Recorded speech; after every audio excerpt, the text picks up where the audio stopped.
Dismantling global Hindutva. मूढ़मती, global नहीं universal है हिंदुत्व। हिंदुत्व को आतंक कहने वालों, हाँ सदियों से हिंदुत्व आतंक है। आतंकवादियों के लिए, आतताइयों के लिए, राक्षसों के लिए आतंक है हिंदुत्व। कलाम बनकर आओगे तो बुद्ध है हिंदुत्व, लेकिन अगर कसाब बनकर आओगे तो भयानक युद्ध है हिंदुत्व। हिंदुत्व का स्वाद शबरी के झूठे बेरों में है।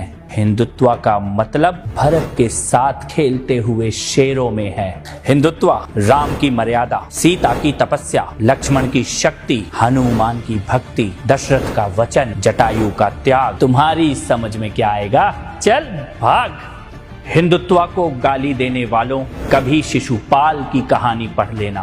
100 गाली तक माफ और 101 होते ही साफ। ये कृष्ण का हिंदुत्व है। याद रखना, हम तुम्हारी गालियों का जवाब नहीं दे रहे हैं, लेकिन तुम्हारी गालियों की गिनती जरूर कर रहे हैं। हिंदुत्व का मतलब 100 गालियों का जवाब देना नहीं है। हिंदुत्व का मतलब 101 गालियों का हिसाब देना है। हिंदुत्व भीष्म की प्रतिज्ञा, विदुर की नीति, कर्ण का दान, अभिमन्यु का शौर्य, अर्जुन का बाण, एकलव्य की साधना, गीता का ज्ञान, महाभारत का संग्राम, दुशासनों की छातियों को चीरकर लहू का पान करने वाला भीम का संकल्प। हिंदुत्व डरो मत, लेकिन छेड़ो भी मत। हिंदुत्व गार्गी का ज्ञान, मैत्रेयी का तर्क, लोपामुद्रा की बुद्धि, शची का तेज, कौशल्या का तप, सीता का जप, यशोदा का स्नेह, राधा का प्रेम, लक्ष्मीबाई का शौर्य, दुर्गावती की वीरता, रानी चेन्नम्मा का साहस, अहिल्याबाई होलकर का शासन। किसी हिजाब में बांध नहीं पाओगे भारत की बेटियों का मन। हिंदुत्व को समझना हो तो बस इतना समझ लेना, गौरी, गजनी, बाबर जैसे पागल श्वानों के नामों निशान मिट गए, लेकिन सोमनाथ का शिखर आज दोबारा अपनी पूरी भव्यता के साथ खड़ा है। अयोध्या में भगवान श्री राम का मंदिर आज दोबारा बन रहा है। हिंदुत्व सत्य है, हिंदुत्व सनातन है। जहां लाखों वर्षों से पता है कि धरती गोल है, चपटी नहीं। हिंदुत्व वो सनातन विज्ञान है। जितना गहरे जाओगे हिंदुत्व को ही पाओगे, जितना ऊपर उठोगे हिंदुत्व से ही जुड़ोगे। अणु, परमाणु, आत्मा, पुनर्जन्म, अंतरिक्ष, पर्यावरण, जीव मात्र का सम्मान, योग और ध्यान, हिंदुत्व इन सब का मूल है। तुम इसे भूल गए, ये तुम्हारे पूर्वजों की भूल है। ये हिंदुत्व को डिसमेंटल करने का सपना पाले न जाने कितने कीट पतंगे आए और निपट गए। हिंदुत्व कल भी था, हिंदुत्व आज भी है और हिंदुत्व कल भी रहेगा। हिंदुत्व सत्य है, हिंदुत्व सनातन है। हमारी आने वाली पीढ़ियां कमजोर पैदा ना हो, इसलिए भी हमें गांव-गांव किसानों को समझाना होगा कि यूरिया का उपयोग कम करें। यूरिया के कारण बहुत बड़े संकट आ रहे हैं। यूरिया से हमारी मिट्टी, हमारे जल, उस पर बहुत विपरीत असर होता है। और इसलिए पल्लवी जी, आप जैसे प्रधान गांव वालों को समझाए कि भाई अब गांव में पहले अगर 10 थैली आता था यूरिया तो अब 5 थैली आएगा। पहले 100 थैली आता था तो 50 थैली आएगा। हम आधा कर देंगे। आप देखिए, पैसा भी बचेगा और ये हमारी धरती माता भी बचेगी। तो मैं चाहूंगा कि जब पंजाब के किसानों से बात हो रही है और पल्लवी जैसे प्रधान से बात हो रही है, तो मुझे पक्का विश्वास है कि आप ये काम करोगी और मेरी तरफ से आपको बहुत बधाई, बहुत शुभकामनाएं। आइए हम महाराष्ट्र चलते हैं। भोले भाले किसान अधिक उत्पादन के लालच में फंसकर रासायनिक खाद व कीटनाशकों का प्रयोग करने लगे। बैलों की जगह ट्रैक्टर से जुताई होने लगी। शुरुआत में कम रासायनिक खादों के प्रयोग से अधिक उत्पादन हुआ।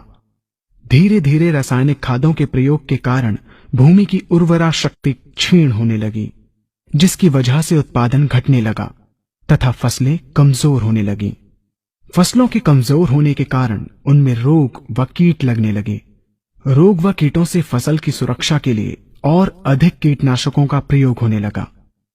एक तरफ ज्यादा उत्पादन के लिए अधिक रासायनिक खादों का प्रयोग होने लगा, वहीं दूसरी तरफ फसलों को रोग व कीटों से बचाने के लिए अधिक विषाक्त कीटनाशकों का प्रयोग बढ़ गया, जिसके कारण उत्पादन लागत बढ़ी और किसान को लाभ कम होने लगा, बल्कि छोटे किसान कर्ज में डूबने लगे। धीरे धीरे भूमि की उर्वरा शक्ति क्षीण होने से भूमि बंजर होने लगी।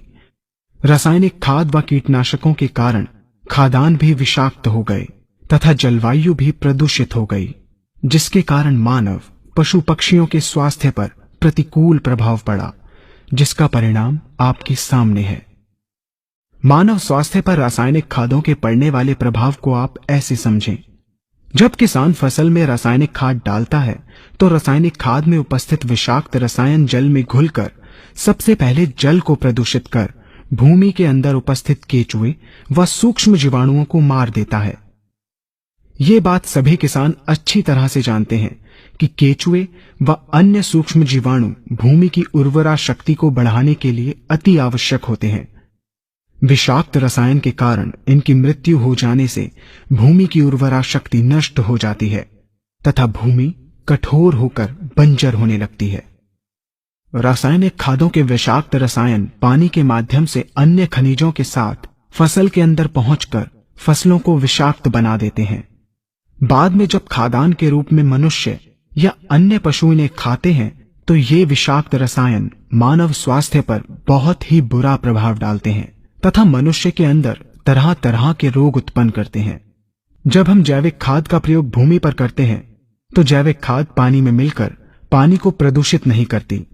जैविक खाद भूमि के अंदर उपस्थित उर्वरा शक्ति को बढ़ाने वाले जीवाणु तथा केचुओं की संख्या को तीव्रता से बढ़ाती है, जिससे भूमि की उर्वरा शक्ति बढ़ती है तथा भूमि छिद्र युक्त एवं भुरभुरी हो जाती है, जिससे वायु और प्रकाश भूमि के अंदर गहराई तक प्रवेश करते हैं, जिसके कारण भूमि में तापमान एवं आर्द्रता का संतुलन बना रहता है और फसलें मजबूत होती हैं।